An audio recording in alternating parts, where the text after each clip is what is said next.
So, Dana White just blessed us one of the best pay-per-views to close out the year 2024. These December pay-per-views are usually always pretty big. They're usually always pretty stacked. So this isn't the first time, but we got Belal, remember the name Muhammad, set to make his first defense of his welterweight title against Shavkat Rakhmonov, which this is an amazing fight. It's about time it got booked. This was always the fight to make, in my opinion. I know some people are going to complain and say, what has Shavkat done other than beating Wonder Boy and Jeff Neal and struggling with Neal? But there really was no one else. I mean, what else were they going to do? Throw in Kamaru Usman, who hadn't fought since last year, coming off like 3 straight losses? No, this was the only one that made sense. And I'm glad it's happening. And honestly, like, as far as who do I have winning, right now I'm not too sure because I've picked against Belal 1,000 times. I have not picked him to win since he fought Damian Maia, which was June 2021. That's 3 years ago. Since then, I picked Wonder Boy to beat him. I picked Luque to beat him again. I picked Brady against him, which in hindsight I should have known better. I picked, who else did I pick to beat him? I picked Burns to beat him. He doesn't win that. I pick Leon to beat him, and he beat all of them. So it's going to be hard to pick against Belal, but at the same time, it's going to be hard to pick against Shavkat because Shavkat might be the chosen one to end Belal's win streak. He might have the perfect style. He might have what it takes to beat Belal. He's got the striking. He's got the power. He has good grappling. He's got great takedown defense. The only knock on him is his cardio, and he gets hit a lot. And Belal has great cardio.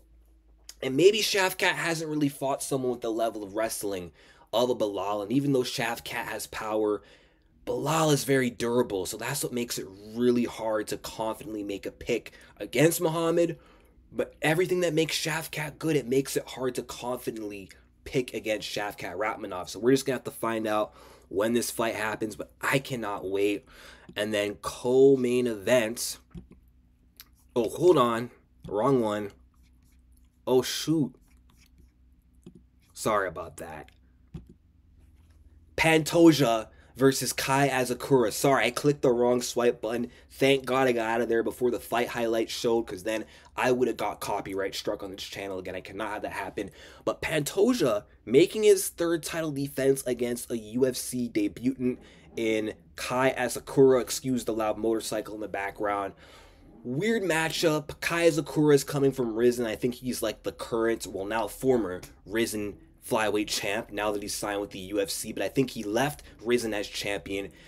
And that's partially why he's getting a title shot. But I think another big reason as to why he's getting one is because Pantoja has pretty much cleared out the division. He's pretty much beaten every contender ranked on the roster. There's really no one left for him to fight. I mean, you could give him Kai Kara-France, but he's coming off literally 1 win after snapping a losing streak.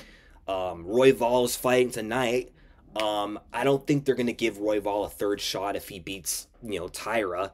If Taira wins, I don't know if he's turning around in 2 months. So I guess this was the only one they could go with. This Kai Asakura guy sounds dangerous, but I'm going to have to go with Pantoja because we know he's UFC level. He's a veteran. He's a champion. We know he's championship level. Okay, he's competed at the top for so long. We don't know how good Asakura is. We don't know if he's UFC level yet. Like, he's never had a chance to prove himself in the UFC, man. Can this guy just shut the fuck up and drive away with his fucking motorcycle? Damn, it's so fucking obnoxious. No one fucking cares. Anyway, God, that's annoying. Anyway, yeah, threw off my train of thought, asshole. Can't just drive away. Gotta show everyone you have loud engines. Fuck. Anyway, sorry about that, guys. Again, I don't know how good Asakura is. I gotta watch some tape on the guy. I know he has good striking. I know he's got a lot of wins by knockout. But Pantoja, never been KO before. Iron chin. He's also pretty good on the feet. He may be a bit sloppy, but effective. And he's powerful. And he's got really good grappling. Good takedowns, good control, good back takes. Pantoja will probably submit this guy, in all honesty. Or maybe win another, 5-round decision with lots of grappling. But I'm a favor the guy who's been doing this longer over the guy who just got here. And then Cyril Gane versus Alexander Volkov. This was supposed to happen at UFC 308, but Volkov got injured, so they're moving it to this card. Kind of a pointless rematch, but I mean, I guess it makes sense because they're both top 3 in the division, and I guess this serves as like a good title eliminator at heavyweight. The winner of this can fight Tom Aspinall when he's promoted to undisputed after John Jones retires after beating Stipe. But if John doesn't retire after he wins and fights Tom, then, I mean, I guess the winner of this may have to wait a little bit longer. But as far as who I think wins, I think Gane's got it. I think he's just a bad style matchup for Volkov. I think Volkov will always shine against the slow plotters in the heavyweight division, but guys with any kind of speed and athleticism and high level striking, like an Aspinall or a Gane with also lots of footwork, are guys who are going to give Volkov trouble. So I think Gane takes another decision, probably 30-27. And then Nick Diaz versus Vicente Luque has been rescheduled to this card. I mean, Luque's washed, but Nick is more washed. I didn't like his last performance against Lawler where he literally quit. He gave up. The moment he received adversity, the moment Lawler started connecting on him and hurting him, Nick gave up, which is just out of character. So I can't expect much from Nick Diaz in this fight. I want him to win, but I cannot trust him. Even though Luque is washed and he's not comfortable taking big hits anymore and he's sold against Joaquin Buckley, Luque should win this fight. He's got the leg kicks, which will trouble Nick Diaz. Almost called him Nate. The leg kicks will be problematic. And I think Luque also has enough power to hurt Nick and make him quit like Lawler did. He's tough still. He's still going to be very pressuring like Lawler. And he should be able to walk through Nick's punches and make him fold like Lawler did. But I hope Nick Diaz can come back refreshed, better shape than the last time, and look better than last time. And hopefully he gets the win.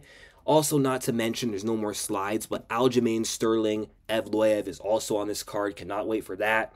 And I reckon Tatiana Suarez, Verna Jandiroba is going to be on the prelims, but what a shame, man. Tatiana could have been fighting for the title on this card, but Zhang Weili's scared. She don't want the smoke.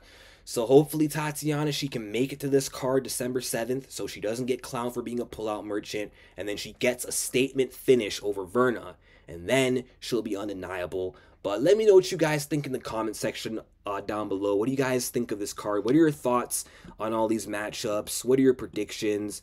Like and subscribe, and peace out.